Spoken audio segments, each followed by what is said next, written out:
Welcome. I'm Bernice Ross, the CEO and President of Brokerage at RealEstateCoach.com, and I'm very happy to welcome Mike Aguilera. He is a master Neurolinguistic Programming expert, and if you don't know about NLP, you're going to learn about it today. It's a tremendous resource to those of us who are in real estate sales. And he is also an international speaker and the author of How to Connect with Anyone in 90 Seconds. So we're going to be talking about that, and we'll, and in the posting on this, the link to his book is there through Amazon. So Mike, thank you for being with us today. Thank you for inviting me. Now you have a fantastic topic for us. It's called the ins and outs of virtual prospecting for real estate agents. I mean, this is something we're all having to do. So you've been speaking all over the country. You speak internationally on these topics. What are some of the things that our viewers need to understand about how to have a virtual conversation with their clients? Because we're really doing a lot of stuff now digitally. So, just kind of some takeaways based upon what you're seeing out there and what you've learned from working with the real estate industry in general. Okay, sure. And just for those watching this, I'm not a real estate agent. I do coaching and training internationally on NLP, Neurolinguistics Programming. So I'm going to share with you techniques, strategies, and concepts that will help you connect with people to understand them and have that rapport and understanding. And for those that don't know NLP, N stands for neuron as in the mind, L for linguistics, your words and your body language, and P for programming. The programs or patterns we all process or have uniquely to make decisions to have our reality. And I'm going to be focusing primarily because NLP has been modeled after therapists. So there's elements of NLP for therapy, for empowerment, or creating change in someone. My focus and specialty is more in the communication and the impact you have on video, on phone, in person.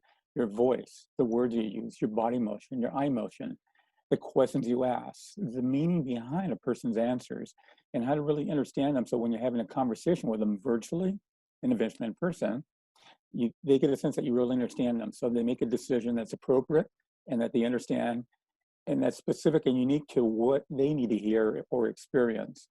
So I'm going to be covering all these elements in regards to virtual prospecting or virtual communication. And it's over the phone or on video. And when you're on a video, the person you're talking to, if it's a prospect or a referral or past client, they are more present now than ever. There's no distractions, primarily, unless there's, their kids running around, which is understandable. However, they're not thinking about the next meeting in an hour or a meeting tomorrow, or they're not distracted by people in their office, or maybe you're in a coffee shop.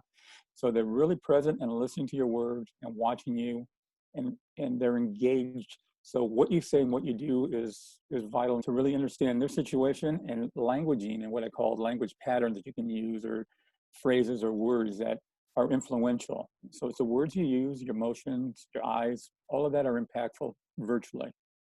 So let's, where would you like to begin? Because you've covered so much. You talked about the phraseology, about your body language, how you move your eyes. Where would you like to begin if you could kind of hit each one of those? Because I know people are very eager to hear what you have to say, because it's like, how can I tell what that other person is thinking and whether or not I'm connecting with them? Yeah, and actually I go through a session on reading people. However, I won't be able to go through in detail. However, where you want to begin, and where I begin with everyone, is the foundation of your mindset. And so what I tell people, and there's different elements of the mindset. The one core element that's critical is your expectations. So when you're going to have a video conference or phone call, expect you're going to like them. This is called assuming rapport. And expect they're going to be okay with you. They don't have to love you, but they're going to be okay. They're going to like you. And then also expect to get a yes. And then in this case, I've never shared this, or I've never told people to do this in the past. However, now expect the person to have a certain level of anxiety. So you have to be more calming with your voice instead of being bubbling, saying, "Hey, how you doing?" Like, "Oh, I'm doing okay." And so there's that disconnect. You need to be more empathetic. So your expectations, if you expect to like that person, you will project warmth with your body motion, your voice. And it's also part of what's called a self-fulfilling prophecy. If you think you're not going to get along with them, they're going to be difficult, or you think they're not going to like you, you are not going to project any warmth. You're going to actually impact the conversation where there's going to be doubt or hesitation in your voice. And then when I say expect a yes, when you expect a yes, you're talking with confidence and certainty. I'm here to help you. I can do this. I'm the right person to help you. One key point about the expectation of a yes, expect a yes, however, don't be attached to it. Meaning, if they say, no, let me think about it, don't get needy. Say, no, let's talk about this, because that breaks the rapport and then you come across needy. So talk with calmness, confidence. And when you expect a yes, a lot of things change. Your eye contact, your voice, the words you use. And there's different ways, and I'll go through how to introduce yourself. So you start to, in NLP called framing or branding yourself as an expert, and also how to calm people down and how to stand Let's out. take those three right there, because those are really important ones. So let's start with the first one of those. On introductions? Mm-hmm. Okay. The way you brand yourself, you can brand yourself now. When you call somebody, you can call them with confidence. And the way you introduce yourself is tell them, hello, this is so-and-so with XYZ real estate company. I'm not sure if you're aware of this. However, our office has been designated an essential service. So now you're calling them because you're an essential service. You're branding yourself as firefighters or doctors and nurses. You're not just a salesperson calling them. Our office has been designated an essential service. So I want to just follow up, make sure if you have any questions or need some clarity with real estate, I'm here to help you. Or if there's anything else I can help you with.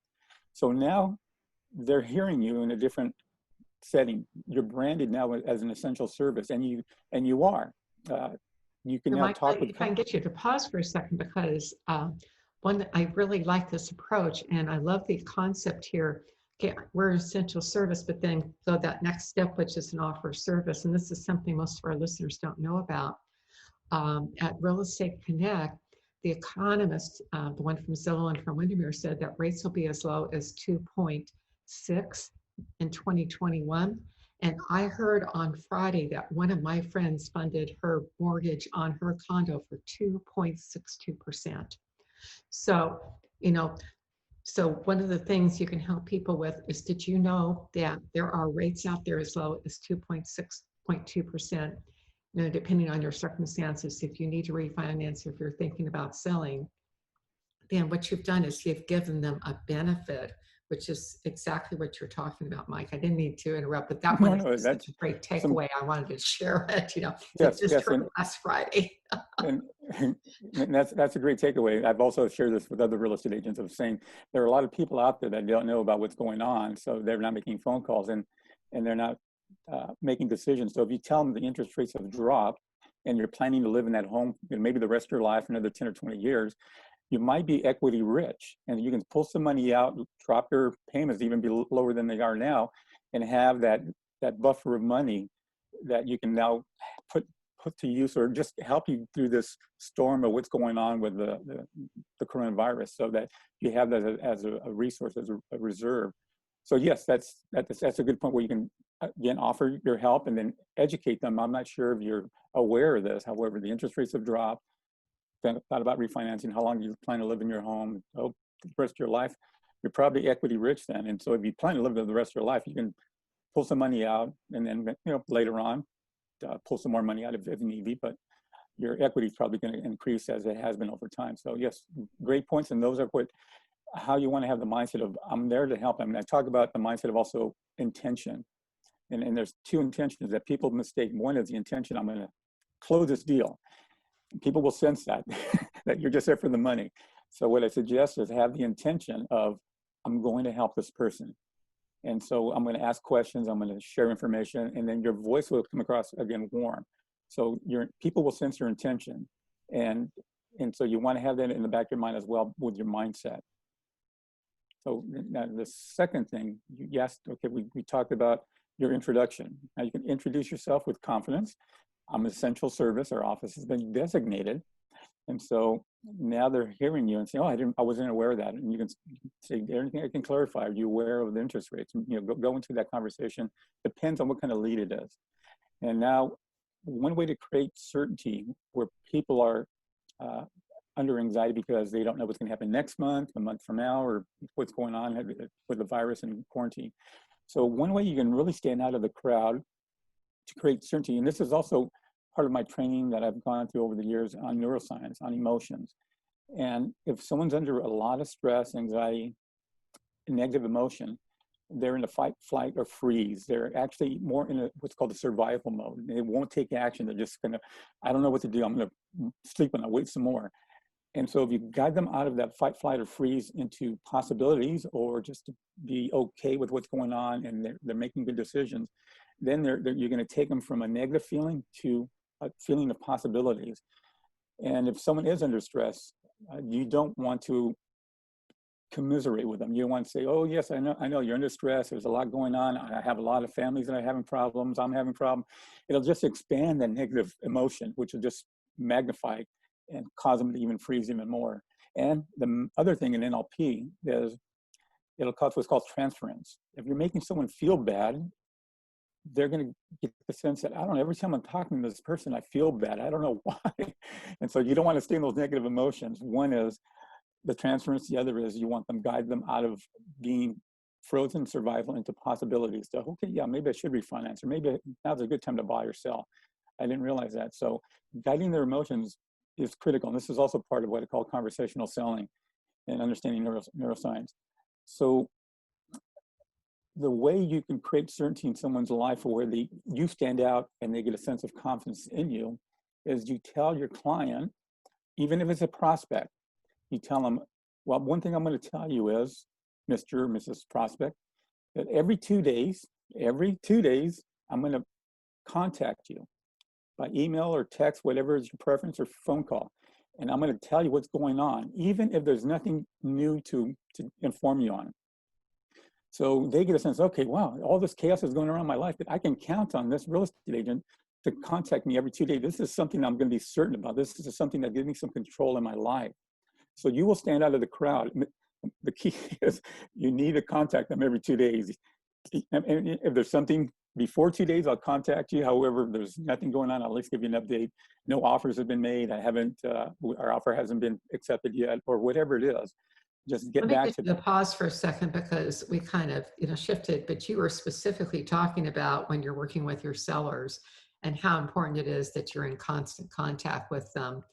And on the other hand, if somebody is showing some interest, like we were talking about just a moment before, about maybe refinancing or something, would you like me to contact you in 2 days with in a couple of days with some some information about loan programs, just to update you.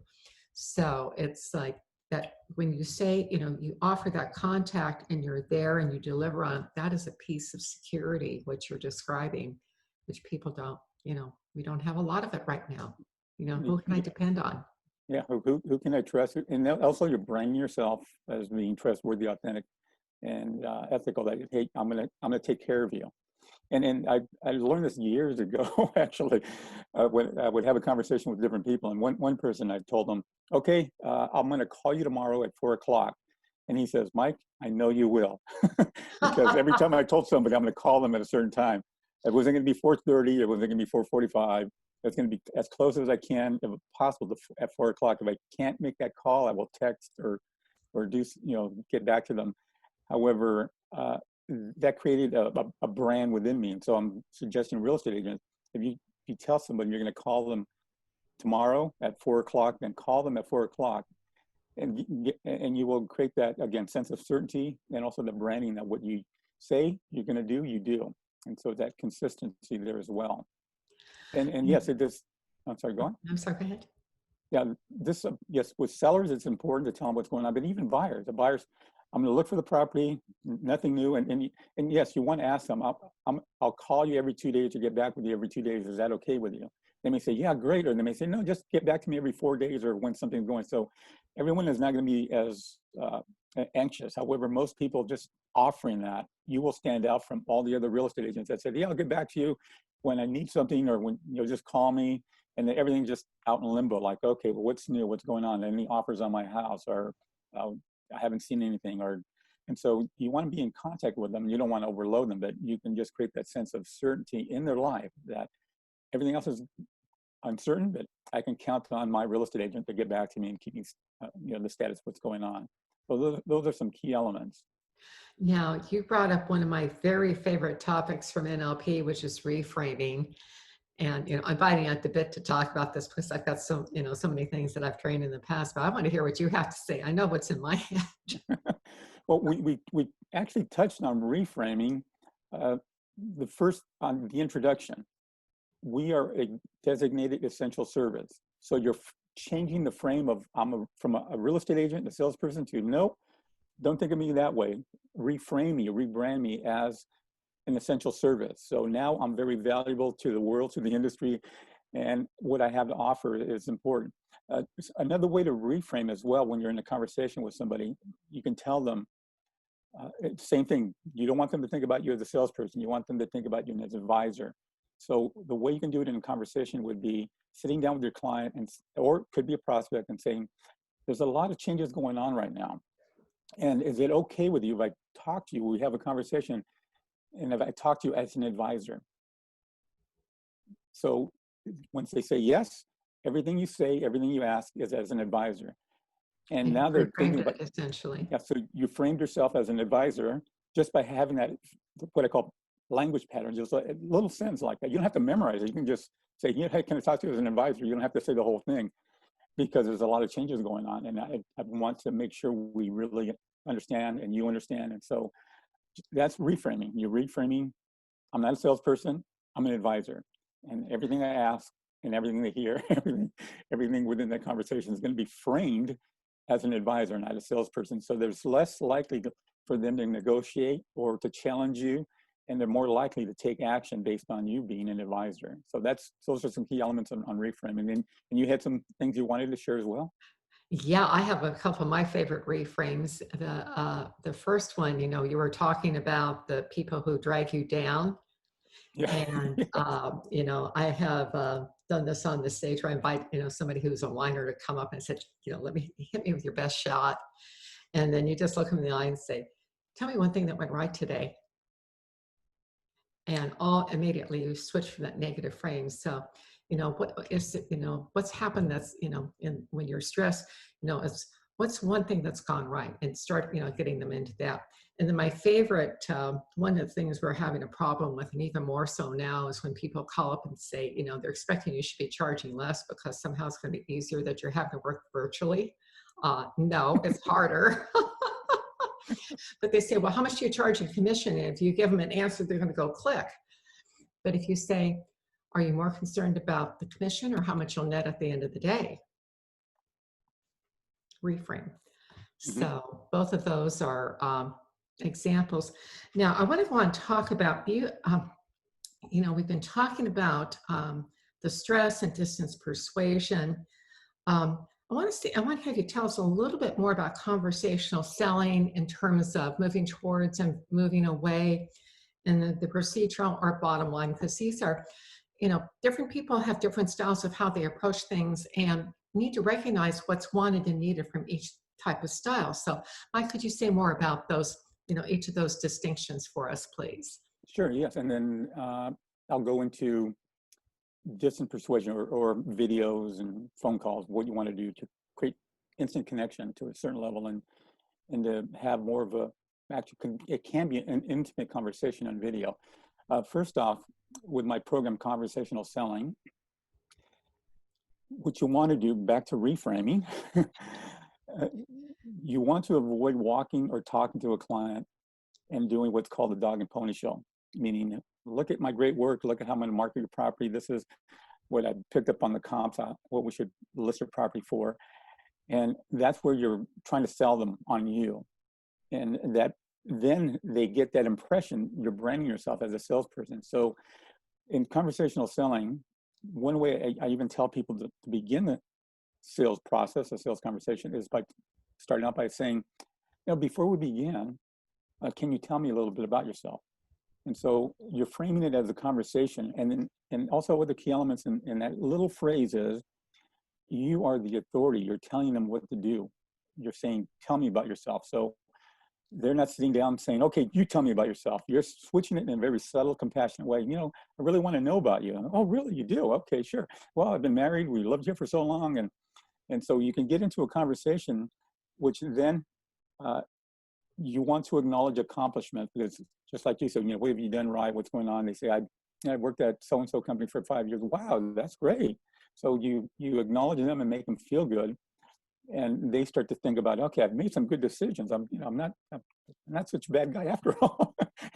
and so you guide them, and in my program, there's key questions you want to ask, and then also key elements you can pick up through NLPs in subconscious motivations. And as you touched on, towards or away. Some people are motivated to achieve and go towards, and other people are motivated to avoid pain. And you can ask them questions, or you can just simply pick it up in their language. A towards person will say, yes, I want to sell my property. I want to get the most for it. This is what I want to go towards. This is what I want to achieve. I want to get the top dollar. Someone else that's avoiding pain, that's motivated to avoid pain, they will say something like, yes, I want to sell my home, and I don't want to sell it below the price that we're going to agree on. They start talk about what they want to avoid. I don't want this. I want to avoid that. I'm concerned about this. And so once you understand the towards or away, you can start to then have conversations. Okay, because every person it's not as if you're in an extreme towards or away. There's gradients. However, there's elements that you may be a towards, and the person you're talking to is an away from, and you think that person is whiny when they're just actually concerned and very cautious. This also goes back into personality styles. And so once you understand, okay, they're not whiny, they're just concerned. And here's another key takeaway for those that are practicing for objections. This is another reframe. How to never have an objection. You ready for it? Okay. So the way you never have an objection is practice their concerns or their questions. Don't practice objections. Practice their concerns or objections. Because if you're practicing and getting prepared for objections, you're practicing for a no. They're going to say no. They're going to object. They're going to say, I don't like this. However, I'm going to practice for concerns or objections. You're practicing for a yes and how to guide them even farther. So that's also part of the mindset, and just thinking about, okay, I'm going to get prepared. They're going to maybe be concerned about the price I'm going to suggest, or they're going to be concerned about something else. So just be aware that that'll impact the way you communicate with them. In other words, you can use for and away from person would be miss out. You know, I don't want you to miss out on having that quiet, beautiful home that you're wanting, so you can get away from this, so you can avoid this noise. Mike, let me get you to pause for a second here, because people may have missed what you just said. It was so smooth. You said you don't want to miss. You asked the question, do you want to miss out on this house with the in the quiet neighborhood in the good school district? And that's a moving towards or moving away. It's turn up the pain. But the thing that was so powerful was the way you phrased it, is do you want to miss out? And that little piece of phraseology is something that is so powerful when you use it. And I mean, you just slid that right in there, and just, I bet most people didn't even catch it. So that's why I want to bring it to their attention. Yes. Yeah, words matter. You can use words strategically that will engage their emotions. And so if you tell a person that is an avoidance person that, hey, let's get you into that nice home, and they're thinking, they don't understand my pain. They don't understand what I'm concerned about. So you need to acknowledge their concern. In essence, you need to acknowledge and honor their emotions, because if they're concerned and they're feeling bad about where they're at and they want to move out, and you say, yeah, we'll take care of that. Don't worry. We're going to be okay. They're feeling, okay, well, they said we're going to be okay, but I just feel like I wasn't heard. So you need to acknowledge, okay, I understand. Yeah, we need to move you out of here. I don't want you to miss out on that great property and having your kids have great memories and grow into that new neighborhood. So shift them, acknowledge, and then shift them away. And the other thing that you did was just so powerful there, that you painted a brightness of the future scenario where, the great memories that your kids are going to make in this house. I mean, this is, again, brightness of the future, which is really important. Yeah, and this is also, people are not aware that storytelling doesn't have to be a formal. Let me tell you a story. Storytelling can be just as I did. Let's get you to the new home where you're going to create memories. You're going to have that quiet neighborhood. Your kids are going to be in a great. That's the story. Even though it's not a formal story, it's still a way of engaging images and feelings. And this also goes back, as we touched on, virtual tours, where you want to share stories with a virtual tour as well, to engage people to think about it, prime their mind to think about it. Well, let me look at this property. And same thing, if you're working with someone that's avoidance, to get them to start to imagine and engage their emotions with a story that involves them. Well, Mike, we've been talking about moving towards versus moving away. You also drew the distinction between procedural versus bottom line. What does that mean? Yeah, and there are different elements of what motivates somebody or how they make decisions. And so a procedural person is someone that tends to talk in stories or numbers. And so if you ask them, well, how was your day? They'll say, well, I woke up at 7 o'clock, I got my coffee, and they go through a series of a story.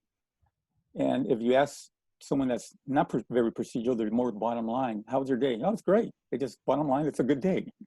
And so once you identify, there's questions you can ask people, or just hearing how they answer their questions, then you understand, okay, they're always telling me a story. And so if a person is very procedural, then you can pick it up the stories, or they're not, they're bottom line. And if a seller is procedural, then the way you engage them to give them a sense of control is you tell them, well, seller or buyer, there are only 3 things we need to do, 3 procedures, 3 steps in order to sell your house, or in order to have you buy a house of your dream. So you give them a procedure and they go, okay, wow, that's all. Because if you tell a procedural person, yes, we just need to take care of some paperwork and do some filming and get things listed. Okay, they're still thinking, are there more steps? Or, yeah, there's only 3 things. We need to list your property, take some pictures, and then get some tours or whatever. You can make them up. You can say 7 things, but don't make it too many. And a bottom line person is, yeah, bottom line, this is a price that's going to make your house sell within that time frame that we're talking about. So you don't go into a lot of steps, because if you give a bottom line person a lot of steps, well, there are 12 steps we need to do, and they go, oh my gosh, that sounds like a lot of work. And a bottom line person tends to be a CEO of a company, where they just say, bottom line, can you do this? Bottom line, can you sell it at that price? Bottom line, are you the right person? So they may not say bottom line, they'll just directly say, can you do it? Versus, what does it take to make this happen? They need steps or procedures. So Get to the bullet. So, it's a detailed person versus the big picture, I want to get it done person. Yeah. So, Mike, I want to wrap up today by talking about a little bit about virtual storytelling, and especially when people are conducting, a virtual open house or a walkthrough on a property virtually. Could you say a little bit more about how that works? You've talked about the story a little bit, but if we could go into a little bit more detail on that to wrap up for today. Yeah, I'll first, a couple of key things in regards to doing Zoom, because you may be doing a virtual tour and you're on camera and you're looking at them. And so one key element that you want to be aware of, if you're doing a Zoom, the pictures of the boxes are below. So when you're going to say something important about the home, or just maybe a conversation with a prospect, you look up at the lens, the camera, which is up on top. And so that creates more engagement and eye contact. And the other thing, if you're going to be talking to somebody about a property or virtual tour on camera, if you want to make it impactful, then, or more emotional, where in this case, you can't touch somebody, but you can lean in, where it's very engaging, where, wow, let me tell you a secret about how I'm going to sell this property. And so people will sense that, and they'll even though you're not there in person, they'll get a sense, wow, they're leaning in like I'm at the table. I want you to pause again, because that's so good. I want to tell you a secret about something. Not too many people know this. I love this stuff. I'm sorry, Mike, I just love this. Not too many people know this. However, we're selling properties with virtual tours. You don't have to have 10, 20 people walk through your home. You can have qualified people walk through your home, a buyer that's been pre-qualified, that understands, and we cleanse the home, we sterilize it when we leave. And so a lot of people don't know that. So you just lean in, and it's almost like a secret. So it's also very engaging. And so the virtual tour, some key elements on mini storytelling. Use what's called presuppositions and emotional words to engage your imagination. A presupposition is where they presuppose, or you presuppose, they're going to be in the home or living in the home. In one word, and I have a whole program on this, on distant selling, persuasion, and virtual tours, for those that want more information. That's at mikeaguilera.com. Let me share a few golden nuggets with you right now. presupposition would be something like the word when.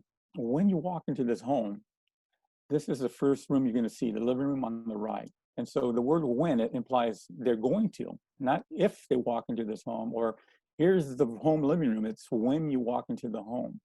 You're going to see the living room on the right. And then you can make another, what's called a subconscious suggestion, where they're going to have to think about what you said. And one phrase you can use is, I looked at this living room off to the right, and I told myself, wow. And you say it with emotions, not, wow, what a great room. No, you say, wow, what a great room for family night. So again, your voice is also going to create emotions. And you talk about how you told yourself, this is a great room for family night. And they're going to look at the room and think about, okay, let me see if it is a good room for family night. So you're already engaging them into that room by just using words of imagination of, this is what I told myself, not selling them. Look at this room. Isn't it great for family night? That's where okay, you're trying to sell me the room. But if you subtly say, I looked at this room, and this is what I told myself. And so that's a little story about, wow, the story is, I imagine this room as a great room for family night. And imagine, everyone just having a laughter and fun and popcorn, whatever it is. And then the kitchen.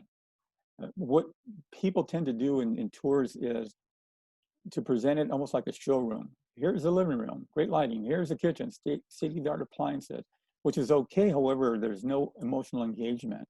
And these are words, you don't have to talk. You can actually have them in captions just on the bottom. I told myself, this is a great room for family night, without you talking. And you don't even have to be on camera. You could be behind the camera or have a voiceover, someone else saying, just guide them.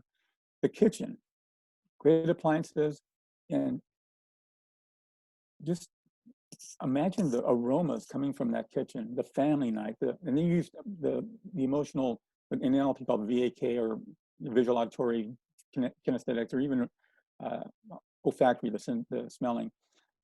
Can you imagine the aromas from this great kitchen, the meals you're going to cook, the sound of laughter, the warmth of everyone just being bonded and being together. And so you just, a little 10-second story where they are now engaged and looking at the room. But this is almost like going from scene to scene in a movie. So what's next? What's next? What's in the next room? What's in the backyard? And so this is where you use little fragments of stories where a lot of agents are missing out on, because they just want to present the home and let them imagine it. They're thinking they just need to imagine living there. I'm just going to show them and let them, it's a blank canvas. It's a blank canvas, but if you guide how to fill that canvas, now what's called prime, they're thinking about, well, let me look at this house. This is interesting. It might be something I'm interested in. But they're not going to magically say, I want this house.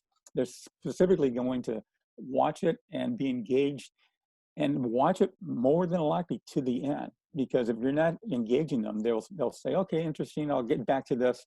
And they maybe watch a minute out of 3 minutes. So you want to engage them and have them emotionally engaged, and then prime them and have them think about, if I was living here, let me see and let me think and let me feel and experience.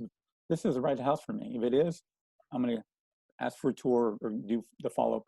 And so you want to engage them to the point of where they watch the whole movie. It's not a tour, it's a movie, it's a mini movie. And that's where you're going to get multiple offers. So Mike, you have covered so much today and the short time we've been together. What's one final takeaway for our viewers today? Well, there's two quotes. I'll share one if we have time. I'll share two. One is by Jim Rohn. It's a classic motivational speaker. I had the opportunity to meet with him a few times at some of his live events. And it's very down-to-earth kind of motivation. And one quote that I enjoy of his is, success is not something you pursue. It will elude you like a butterfly. Success is attracted to you by the person you become. And so working on yourself will actually help you achieve the goals that you want. Because most people think, I want to get that new car, that bigger house, and that's outside of you. But if you work on yourself, watching videos like this, learning more about NLP or any other training that can help you, then you're building your own personal skills, which then will help you accelerate the success that you want and achieving those other goals. And so the last quote is by Marcel Proust, which I was sharing in this session here, is the real voyage of discovery is not searching new landscapes. The real voyage of discovery is having new eyes. So that's what I wanted to share with people. you're talking to people, and I want you to see them and hear them with new eyes and new ears, and also yourself, how you can communicate with people, because selling is 80% of emotion, 20% of logic. So people are connecting with you emotionally, and then they're going to make a decision. Okay, they can sell it, they can do this, they have the techniques or the skills. So you need to connect with people, and every real estate agent is in the people business. Real estate is the byproduct. However, you're an advisor, that we talked about how to engage and brand yourself an advisor. So people will open up, select you, not negotiate with you, and just say you're worth every penny, and then give you referrals and just have a good time enjoying what you're doing. You know, I've always loved the takeaway that you're not in the real estate business, you're selling the dream of home ownership. And that's just, you know, I think that what a great way to end. I love those quotes. I had not heard that Jim Rohn quote before, and I thought I had read most of his, but that is a very wonderful quote. We've been visiting with Mike Aguilera.